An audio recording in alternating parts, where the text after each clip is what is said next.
ओम हरि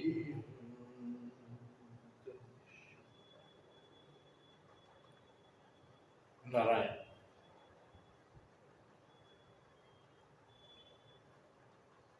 आदि जगदगुरु भगवान शंकराचार्य परम कल्याणकारी मार्ग वेदांत के ज्ञान के लिए, बोध के लिए उसके आधार बोध ग्रंथ विवेक चूड़ामणि में 7वें मंत्र में कह रहे अमृत नास्ति वेत्तेनेत्येव हि श्रुति ब्रवीति कर्मणो मुक्ते हेतुत्वं स्फुटं यतः। नारायण आदि जगत गुरु भगवान शंकराचार्य जी बहुत ही कल्याणकारी ढंग से ब्रह्म निष्ठा के महत्व को प्रतिपादित करते हुए कह रहे कि अमृतत्वस्य नास्ति। क्योंकि देखिए यहां आदि जगत गुरु भगवान शंकर बता रहे कि देखो इस संसार में आए हो, ये अमृत तत्व से उत्पन्न है और इसका स्वरूप ही अमरता का है। क्योंकि नारायण ये संसार नहीं, संसार में आने वाला जीव मरता है। ये सृष्टि है, इसका स्वरूप परिवर्तित हो रहा है, होता रहेगा। और इस परिवर्तनशील अविद्या में जिसकी वृत्ति प्रवृत्त हो गई, कह रहे वही जीवन और मृत्यु के चक्कर में फंसता है। और इस अमरता को धन से नहीं खरीद सकते। नारायण धन से आप भवन बना सकते, लेकिन सुख पूर्वक निद्रा नहीं खरीद सकते। आचार्य कह रहे हैं कि धन के बल पे रोग की औषधि खरीद सकते हो, लेकिन निदान नहीं खरीद सकते। धन के बल पे नारायण वैभव जुटा सकते हो, लेकिन अमरता नहीं पा सकते। क्यों? क्योंकि ये धन इसी संसार के अंदर अपने जीवन के अर्थ के साधन के रूप में है नारायण, और ये यहीं तक रहने वाला है। आप देखिए बड़े बड़े पूंजीपति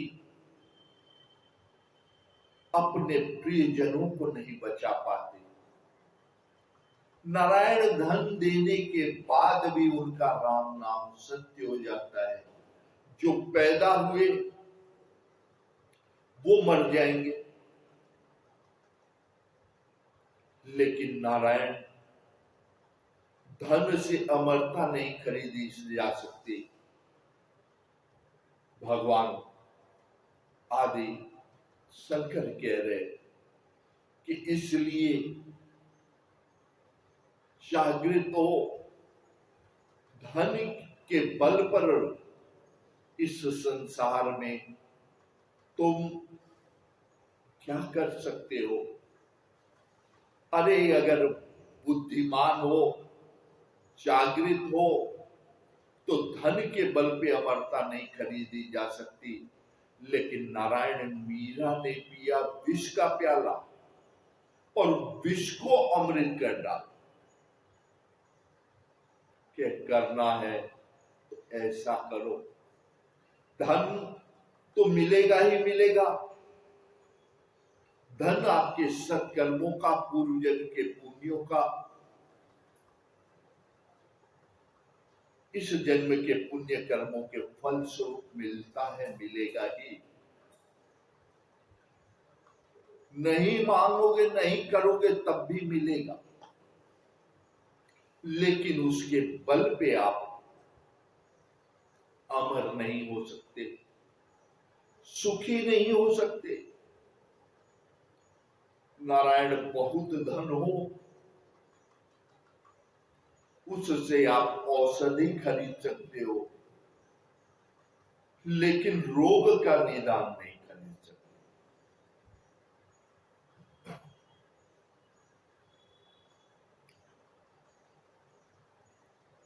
तो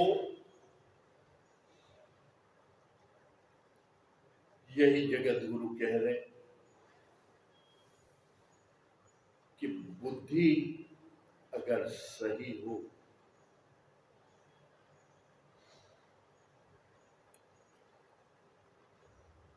तो उसको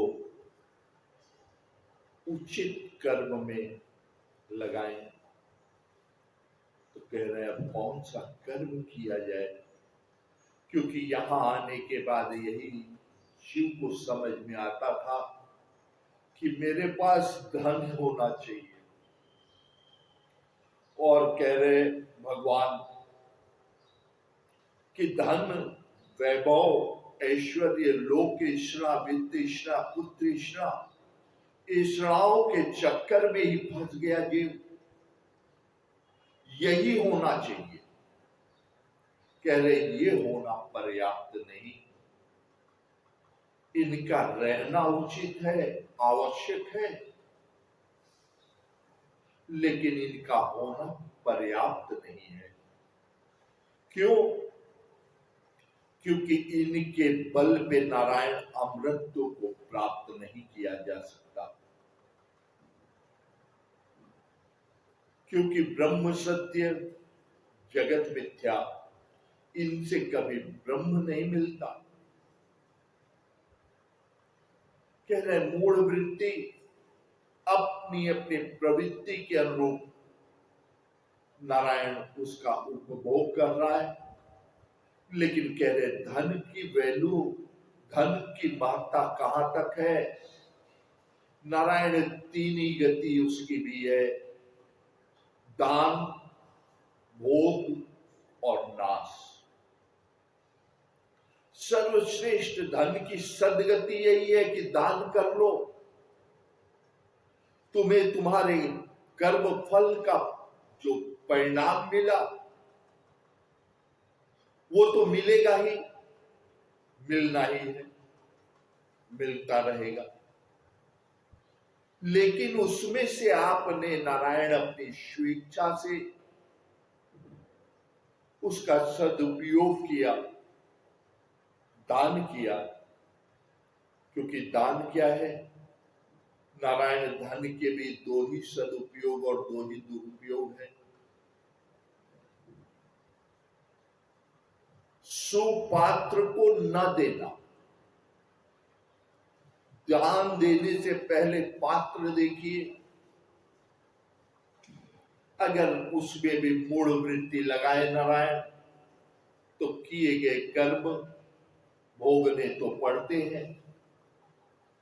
इसलिए दान वही है जो परमात्मा की सेवा में लगे हुए संत ब्राह्मण को दिया जाए, जिससे वो सुखपूर्वक भगवान का भजन और अच्छे से कर सके, सत्कर्म में प्रवृत्त रह सके, उसको अभाव नहीं होना चाहिए। दान इसीलिए दिया जाता है कि हमसे अगर परमात्मा का भजन, परमात्मा का स्मरण नहीं हो रहा, तो कम से कम जो लगा है मैं उसको दूं। और नारायण, कभी कभी लोग सोचते हैं कि जिसको भी दे दे, अगर आपने किसी गलत व्यक्ति को दिया और आपके धन के बल पर वो दुष्टता करे, तो उसका पाप भी तो आपको लगेगा। इसलिए सोच के दो।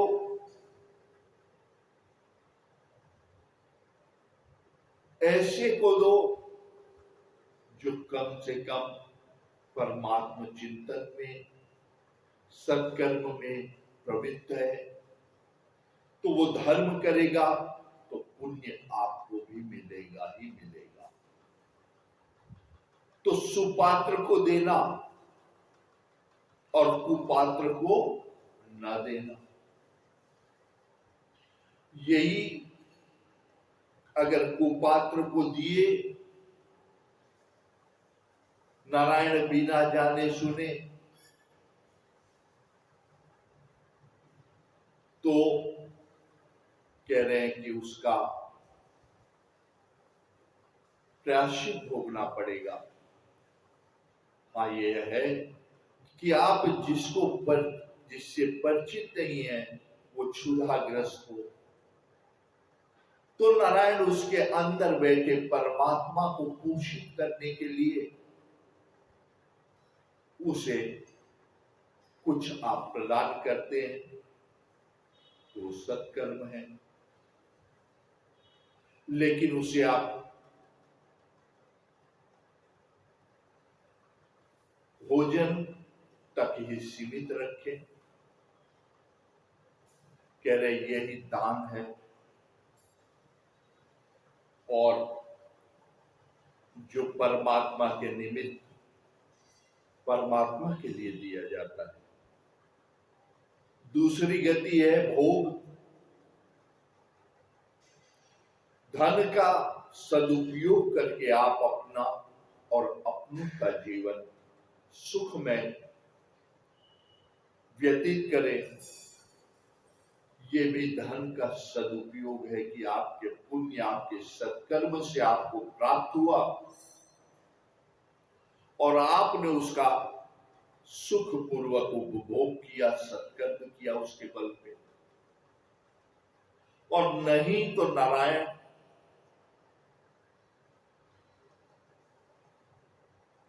जो आए हैं सो जाएंगे, राजा रंग फकीर।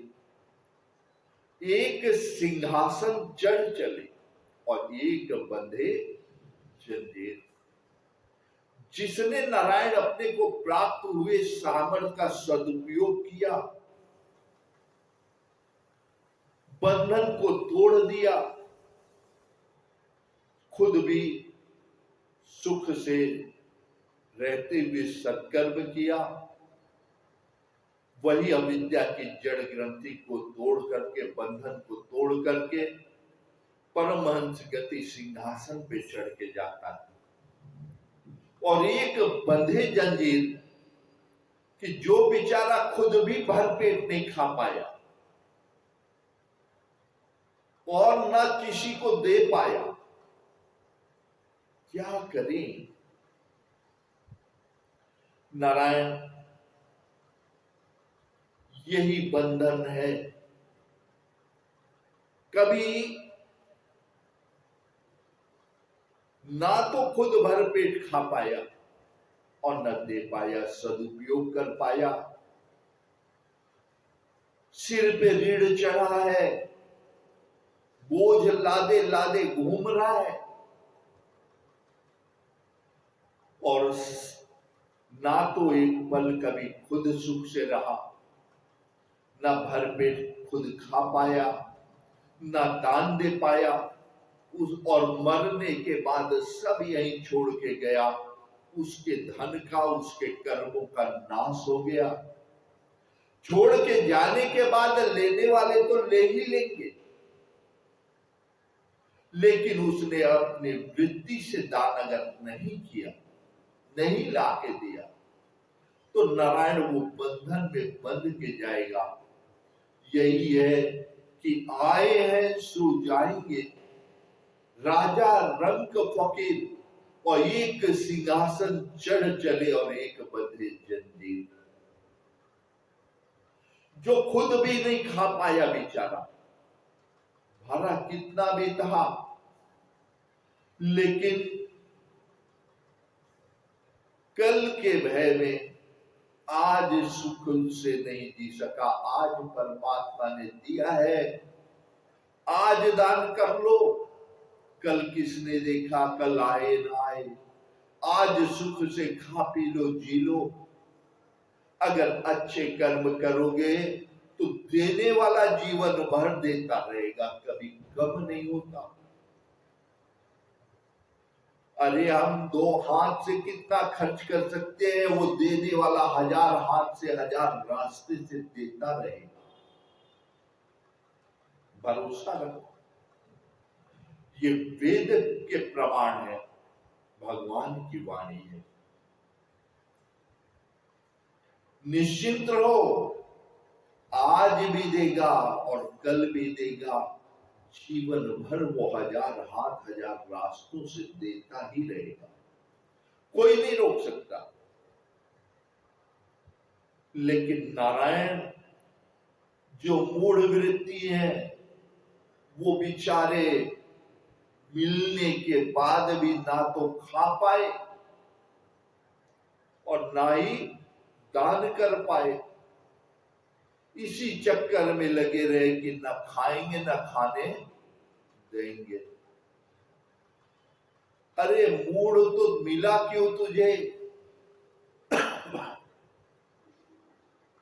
जब तुझे खुद भी नहीं खाना, किसी को खाने नहीं देना, बोझ सिर पे लेके फिर क्यों घूम रहा। नारायण मरने के बाद जंजीर में बंध करके दुर्गति होती है। और यही कह रहे आचार्य जी कि वो धन, वो वैभव किस काम का, जो न ये लोग सुधार पाया और ना ही परलोक सुधरा, तो उसको मिला ही क्यों। दान सर्वश्रेष्ठ वृत्ति है, जहां तक हो सके कर लो। मध्य में भोग, खुद भी वैभवशाली ऐश्वर्यशाली रहो, और नारायण अपने साथ वालों को भी तो अच्छे से रख लो। और जो ना अपना कर पाया, हाँ, जो इस लोक में ना अपना कर पाया, ना अपने साथ वालों को सुख दे पाया, पशुवत वो जिया तो क्यों जिया, वो पाया तो क्यों पाया। वो ये सोचे, उसको मूर्ख बना के ले लेते हैं लोग, दे के तो यही जाएगा, छोड़ के जाएगा, और नारायण मस्ती में जीने वाले से ज्यादा बर्बाद होके जाएगा। वो कभी विकास नहीं करता, कभी सुख से न रहा न रहने देगा, क्योंकि उसके साथ जो ऐश कर रहे वो उसको मूर्ख बनाते हैं। उन्हें भी मालूम है कि मूर्ख बनाना है, और नारायण इसलिए वो साथ वाले भी सुख में नहीं, वो बेचारा भी नहीं। तो आचार्य कह रहे कि ऐसे को वित्त मिलना ही व्यर्थ है।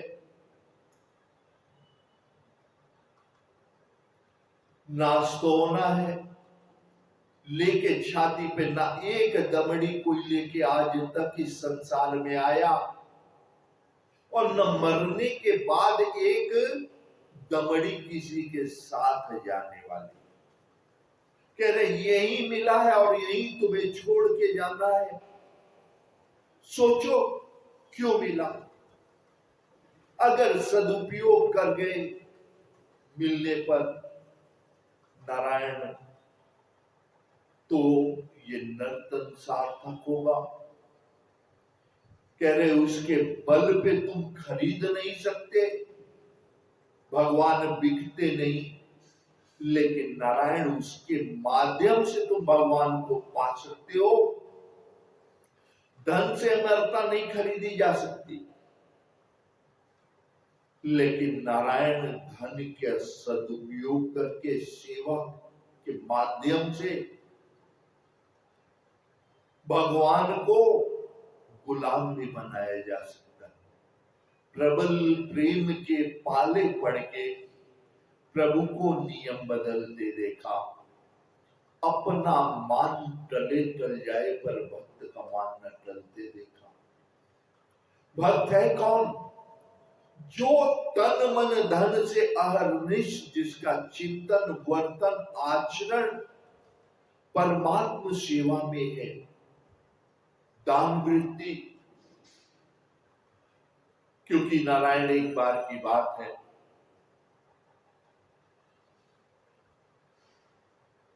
देखिए प्रवृत्ति कैसी हो। जब बड़ा सौभाग्य होता है तो प्रवृत्ति होती है। एक बार योगेश्वर भगवान श्री कृष्ण दानवीर कर्ण की प्रशंसा करने लगे। कर्ण की प्रशंसा कर रहे तो अर्जुन ने कहा कि मेरे बड़े भाई धर्मराज हैं केशव। कृष्ण भगवान ने कहा धर्मराज तो होंगे, लेकिन दानवीर कर्ण जैसा नहीं, कोई नहीं हो सकता। अर्जुन ने कहा क्यों? कृष्ण भगवान ने कहा कि अर्जुन, मैं तुम्हें कल दिखाऊंगा। भगवान की ऐसी प्रेरणा नारायण, आधी रात से ही भयंकर तूफानी वर्षा शुरू। धीरे धीरे समय हुआ। नारायण सूर्योदय के पश्चात कृष्ण भगवान ने अर्जुन से कहा कि अर्जुन आओ, चलो चलते हैं तुम्हारे बड़े भाई के पास। दोनों जन ने ब्राह्मण का वेश बनाया। नारायण पहुंच गए महाराज युधिष्ठिर के पास, और युधिष्ठिर से ने देखा दो ब्राह्मण आए हैं, बहुत प्रसन्न हुए। संस्कार थे अच्छे, आसन दिए, बैठाए और हाथ जोड़ के पूछते हैं महाराज। पूजा आदि करने के बाद युधिष्ठिर ने प्रश्न किया कि महाराज कोई आज्ञा? आपका आगमन। भगवान श्री कृष्ण ने कहा देख भाई, हम दोनों ब्राह्मण हैं और यहां आए हैं,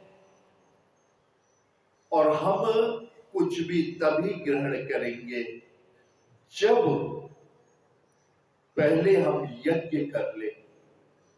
तो युधिष्ठिर ने कहा महाराज बस इतनी सी बात,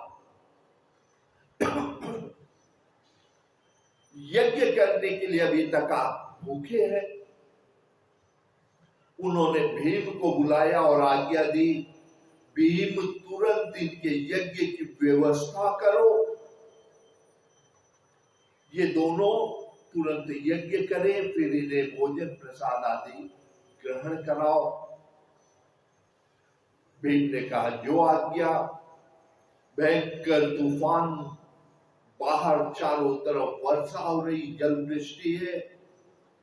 भीम ने कहा महाराज आज्ञा दीजिए, यज्ञ के लिए क्या चाहिए?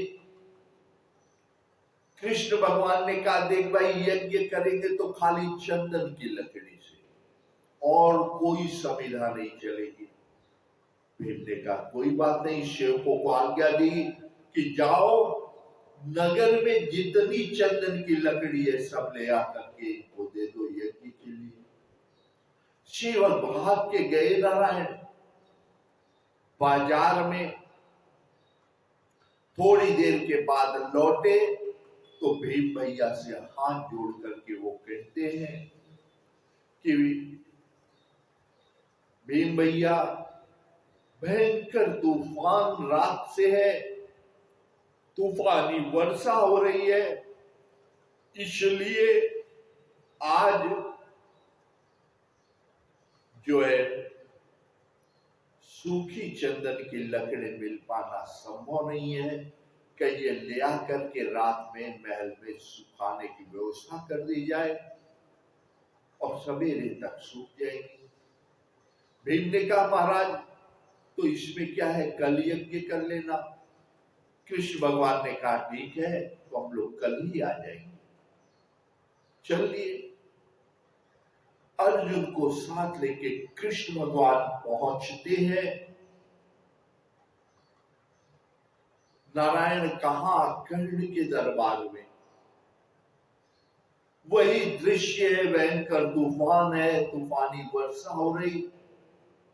कर्ण के दरबार में पहुंचते हैं, कर्ण बहुत प्रसन्न होता है कि भला ऐसे समय में भी ब्राह्मणों का आगमन हुआ, ये बड़ा शुभ संकेत है, बड़ा सौभाग्य है। हाथ जोड़ के पूजा आदि करता है। पूजन के पश्चात नारायण प्रश्न करता है कि महाराज कैसे आगमन हुआ। कृष्ण भगवान कहते, देख भाई, हम दोनों ब्राह्मण हैं और हमने संकल्प किया हुआ है कि हम पहले यज्ञ करेंगे और यज्ञ करने के बाद ही कुछ ग्रहण करेंगे। तो कर्ण ने कहा, इसमें कैसी विलंब, क्यों देर कर रहे? अरे ये यज्ञ के लिए आप दोनों भूखे ब्राह्मण रहे मेरे यहां, ये कैसे संभव है? कृष्ण भगवान ने कहा, लेकिन हम यज्ञ करेंगे और सिर्फ चंदन की लकड़ी से करेंगे। नारायण कर्ण कहता है, बिल्कुल, आप यज्ञ की तैयारी तो करो। अपने सेवकों से कहता है कि जाओ और बाजार से चंदन की लकड़ी जितनी है ले आके इनको दो। उसके भी सेवक भाग के जाते हैं, थोड़ी देर बाद आते हैं, हाथ जोड़ते हैं, कहते हैं, कर्ण महाराज, इस तूफानी भयंकर वर्षा की वजह से 1 इंच भी सूखी लकड़ी उपलब्ध नहीं है, सब भीग गई है। कहिए तो ले आके रात में सूखने की व्यवस्था कर दी जाए, इनसे कहिए कल यज्ञ कर ले। तो कृष्ण भगवान ने जैसे ही कहा कि तब बहुत अच्छा है, हम लोग कल ही आ जाएंगे। कर्ण ने कहा, ना महाराज ना, रुको। सेवकों से कहा, मूर्ख, ये बता मेरे महल का दरवाजा किस चीज का है? सेवकों ने कहा, महाराज चंदन का। कहे, उसको अभी तोड़ो। मेरा महल एक रात के लिए भले असुरक्षित रहे, कल ला करके उस दरवाजे को बनवा लेना, लेकिन कर्ण के राज्य में यज्ञ कभी कल पे नहीं टल सकता, यज्ञ आज ही होगा। सेवक दरवाजा तोड़ने में लग गए। महल का दरवाजा तोड़ के चंदन की लकड़ी लाके दी गई।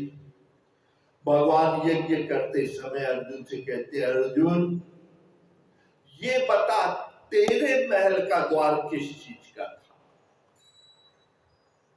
अर्जुन ने कहा, महाराज था तो चंदन का। कह, लेकिन फिर तुम्हारे भाई को ये भाव क्यों नहीं आया? इसलिए कर्ण इस धरती का सर्वश्रेष्ठ दानवीर है कि अपनी प्रवृत्ति, अपने सामर्थ्य से धर्म के कार्य में एक पल विलंब नहीं, एक पल पहले होना चाहिए। दान अगर लगना है तो मेरा ही लगना चाहिए, यही सर्वश्रेष्ठ भाव है। और कह रहे, जिन्होंने ऐसी प्रवृत्ति को अपना लिया, उन्हीं के पास का होना सार्थक है। वही अमरत्व को प्राप्त कर पाते हैं, क्योंकि धन से खरीदा नहीं जा सकता, लेकिन धन का सदुपयोग करके प्राप्त किया जा सकता है। कह रहे कि नारायण यही है श्रुति, क्योंकि श्रुति जो है वो नारायण मुक्ति प्राप्त नहीं करा सकती। आचार्य जी कह रहे हैं कि अगर तुम्हारे अंदर सद्बुद्धि आ गई, नारायण तुम्हारे अंदर अगर सद्बुद्धि आई, तो श्रुतियां मुक्ति का मार्ग बता सकती है, मुक्ति दिला नहीं सकती।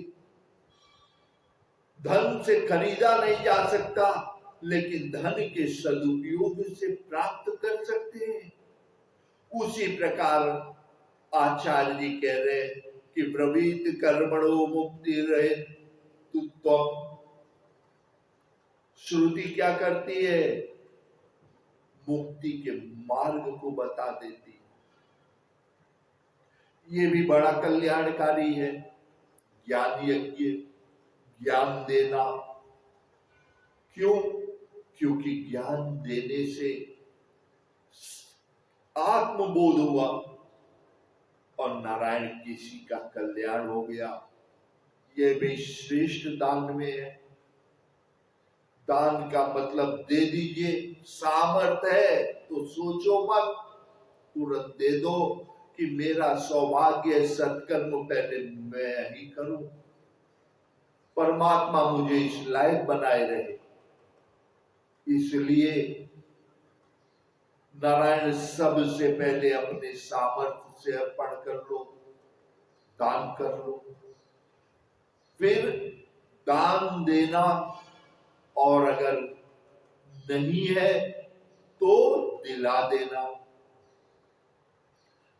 अगर, क्योंकि जो जैसे होते उनकी संगत वैसे से है। सत्कर्म में मैं अपना सामर्थ्य तो लगाऊं और अपने जैसों का भी लगवा लूं, उनका भी भला होगा। नहीं दिखा देना। नारायण मान लीजिए कोई भूखा है, दैव संयोग से उस समय अगर कोई सामर्थ्य न भी हो, तो कोई अगर अपना वैसा परिचित है, उससे इशारा कर दीजिए। और नहीं भी है वहां, और अपने को अगर ज्ञात है कि ये व्यक्ति उस स्थान पर पहुंच जाए तो इसको भोजन तुरंत मिल जाएगा, तो कह रहे बता देना। अगर उसको सही आपने स्थान भी बता दिया और उसको भोजन प्राप्त हुआ, उसका भला हो गया, उसकी अभिष्ट सिद्धि हो गई, तो उसमें भी आपको पुण्य मिलता है। तो कह रहे यही श्रुति है। श्रुति के बल पर कभी भी नारायण मोक्ष मिलता नहीं। कोई श्रुति ऐसी नहीं है जो मोक्ष दिला दे।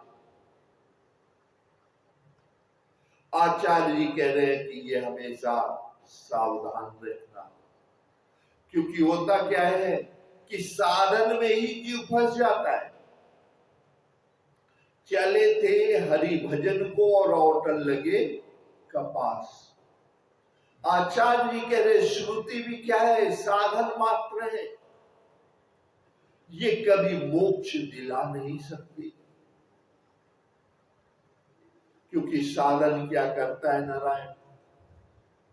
अभी मान लीजिए सत्संकल्प हो, हमें अभी बद्रीनाथ जी का दर्शन करने जाना है, केदारनाथ जी का दर्शन करने जाना है, या गंगोत्री यमुनोत्री जाना है, या कहीं तीर्थ यात्रा पे जाना है। नारायण अब तीर्थ पे जाना है तो साधन आवश्यक है। पहला तो है कि नमक सत्तू पोटली में ले ले और पैदल चल दिया जाए भगवान भरोसे। जहां तक हर इच्छा वहां तक पहुंचा दे, पैदल चल दिया जाए धीरे धीरे। लेकिन नारायण दूसरा बस ट्रेन आदि साधन है, उनका उपयोग किया जाए। उनका उपयोग करेंगे नारायण तो पहुंचने में 2, 4, 10 दिन भी लग सकता है। और अगर पवन मार्ग से जाया जाए, हेलीकॉप्टर ले लीजिए तो शायद 1 दिन में आप पहुंच जाए। लेकिन आचार्य जी कह रहे हैं कि वहां पहुंच तो गए, लेकिन अगर मोह साधन में हो गया कि अरे भाई बड़ी व्यवस्था करके हेलीकॉप्टर लेके आए हैं, बड़ा अच्छा है, तुरंत फटाफट पहुंचा दिया, हेलीकॉप्टर ले आया, हमें तुरंत हमारे लक्ष्य पे, हमारे तीर्थ स्थल तक पहुंचा दिया, और मोह हो जाए नारायण की इतना अच्छा हेलीकॉप्टर। आचार्य जी यही कह रहे हैं कि अगर उस साधन में मोह हो गया, उस हेलीकॉप्टर में आप बैठे रह गए, तो तीर्थ में पहुंच करके भी आप पहुंचेंगे नहीं। श्रुतियां यही करती हैं। श्रुतियां माध्यम है, साधन है, वो आपको लक्ष्य तक मोक्ष का मार्ग दिखा देती है। लेकिन नारायण अब वही करना है कि आप तीर्थ में पहुंचे, तुरंत साधन का मोह त्याग दो। हेलीकॉप्टर हो चाहे हवाई जहाज हो, तुरंत कूद जाओ कि अरे हमें तो भगवान का दर्शन करना है, बद्रीनाथ जी, केदारनाथ जी का दर्शन करना है। साधन का मोह छोड़ करके कूद जाओ, और जैसे ही उस साधन से कूदोगे नारायण, बद्रीनाथ जी का, केदारनाथ जी का, गंगोत्री जमुनोत्री का, अपने तीर्थ स्थल का आपको दर्शन मिलेगा और उससे कल्याण होगा। और अगर साधन का मोह करके आप हेलीकॉप्टर, हवाई जहाज में बैठे रहेंगे, अरे इतना अच्छा हम कैसे छोड़े, तो कहे जिंदगी निकल जाएगी लेकिन तुम्हें दर्शन मिलने वाला नहीं है। इसलिए साधन का मोह छोड़ दो, लक्ष्य आया तुरंत साधन का त्याग कर दो। वैसे ही ये श्रुति है, श्रुतियों में भी कभी मोह मत करना। श्रुति जो है वो मुक्ति का हेतु कर्म नहीं है। यह बात स्पष्ट है कि श्रुतियों के बल पे आपको मुक्ति का मार्ग प्राप्त होता है। श्रुतियां अगर ना हो तो मुक्ति का मार्ग का ज्ञान ही नहीं होगा, मुक्ति मिल ही नहीं सकती। लेकिन श्रुतियों में भी अगर मोह हो गया तो आचार्य जी कह रहे हो कि तब भी मुक्ति नहीं मिलेगी। इसलिए क्या है कि ये ज्ञान होना बहुत आवश्यक है, और इसी ज्ञान के लिए क्या है, महापुरुष की शरण में आकर के बैठ करके जब ज्ञान प्राप्त होता है, ज्ञान लिया जाता है, तो ही कल्याण होता है। इसलिए महापुरुष के शरण में आए, चरणों में बैठ करके आत्म कल्याण को प्राप्त करें, जो कि ना तो धन से खरीदा जा सकता है, ना श्रुति के बल पे पाया जा सकता है। वो सिर्फ महापुरुष के आशीर्वाद से बोध होता है। तो आगे हम कैसे आचार्य जी मार्ग प्रदर्शित करेंगे, हम लोग आगे देखेंगे। ओम शांति शांति।